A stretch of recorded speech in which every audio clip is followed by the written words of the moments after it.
Don't worry, I got it. She ignored me. You weren't supposed to.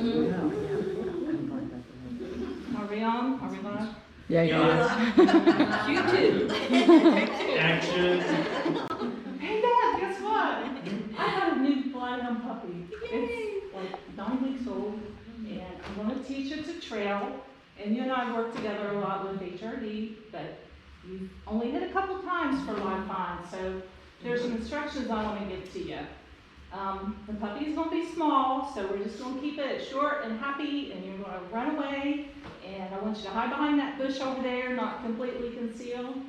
And once I get going what I do, I'll hook the puppy up to the harness, and when I give it the command, I'm gonna, hopefully it'll go. And when it comes into you, just praise it all the way around. And we're just gonna make this fun and happy. And then when we leave, you can walk back out with me, rewarding it. I'm not sure yet if I'm gonna do food or toys, so I'll have toys in my pocket, but first I'll probably start with food and then kind of see what it likes the most, and we'll go from there. So am I supposed to be running with enthusiasm, calling him the whole time, or you just want me to run away and hide? You can do that. We can do the run away with enthusiasm, and you know, see how he does. If he's not responding, to just run away and hiding. We'll, you know, have to beef it up if he's not responding or she's not responding well to, you know, to just following your scent. But it's going to be short, happy, and straight to the point. No. We're not running through water yet. No. And I wrote down these instructions in case you don't remember. Okay. Yeah, wear your tennis shoes. Yeah. Okay, thank you so much. I can't wait. That side, you can carry it back to the car. You can carry it back.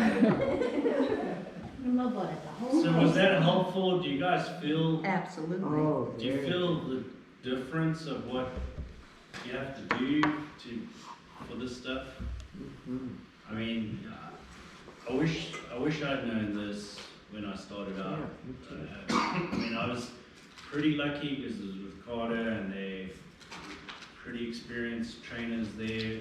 So I was lucky that I was with them, but still, you know, having this information right in the beginning is so important.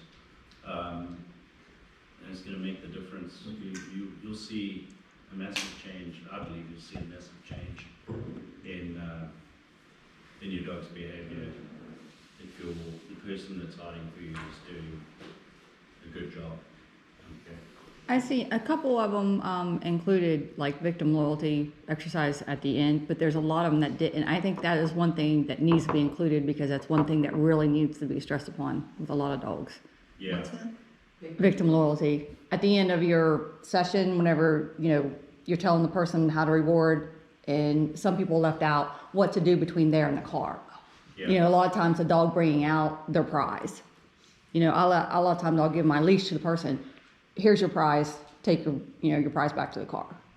And that's some of the ones that there were some of them that kind of left that out. And just as I told April about this sometime, or maybe the other, you know, the other guys as well, that search training should be fun from the beginning when you went out until you get home. And if you can reward the dog with something else that's fun after you've done training, it just means it's going to be so much more fun for the dog, and it's going to be so much more exciting. After I've trained Lily, I always go somewhere and have some fun with her, throw balls, whatever the case may be. With you, I said try to take her to where she loves water. Yeah, with Dixie, she has no interest in toys. She's already that once training's done, I try to go find a creek on the way home and just let her go play in the creek. You know, she loves to go go and lay in the creek, so she decompresses that way. And then when I get home, because I have other dogs, I let her go have her space. She can go back to the bedroom, which is usually off limits. So I let her go back there and she decompresses and she's fine. An hour or so later, she's fine. And it's all about her and her space with her, so. How does the victim loyalty like work on an actual search? If you found someone and maybe they can't walk out with you, or how does that Well, that's factor poison, well, that into poison your a training. real search type of situation? That's a good, So that's where it comes in, because most of the time you're on a search, you've got teammates with you, okay? Most of the time, maybe not, but you have teammates that are gonna be with you, so they can step in. And because everyone's in the team's been trained how to do this, and because they know what your dog needs, they can do it, okay? Be respectul, you know, the guy's lying there with a broken leg and a broken arm, try not to do it on top of it. Unless he's really, you know, I can use my other arm. I got a good arm. But, yeah, you know, and that's a good point.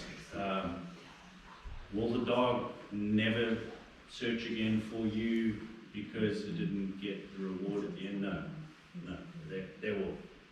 And because your training to actual search ratio is so disparate, I mean, you're doing 100 training sessions for each search, it's not going to make any difference to the dog. But again, after the search, your interaction, I mean, if you have a sheriff, I hope not, but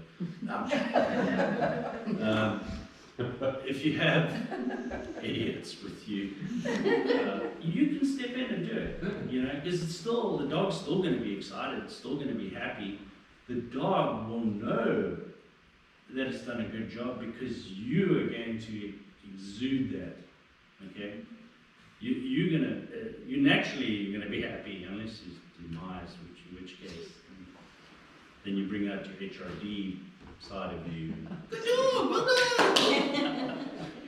Well, that's what we would always take one of our support people, like a firefighter or anybody, do a quick runaway, keep it motivational, get you a positive after that. Yeah. Or like, fire department. yeah. Yeah. That's something else. Yeah. When we're done with HR, on the way home, we'll throw out some HR somewhere along the road so that we can get a good hit, Yeah. you know, because they've been working all day long, you know, and on the way home, we'll just stop and. Yeah. And, you know, it all goes back to these generally high-driven dogs, just like a hunting dog. I go out, I'm not successful today, but I'm going to be successful tomorrow. Might even make them want to be work harder next time because, hey, shit, last time I didn't get what I wanted. You know what I'm saying? So don't worry too much about, and like I said, this should be a minimal event. You know, most of your training is a good thing. And I think that's an issue with like the airports and that, where the dog has been trained and is good. Lucky, you know, it's getting stuff, and then you go to an airport and you can't do that stuff, you know, and you'll see a drop off in the dog's search capabilities and behavior because of that, because now they are not,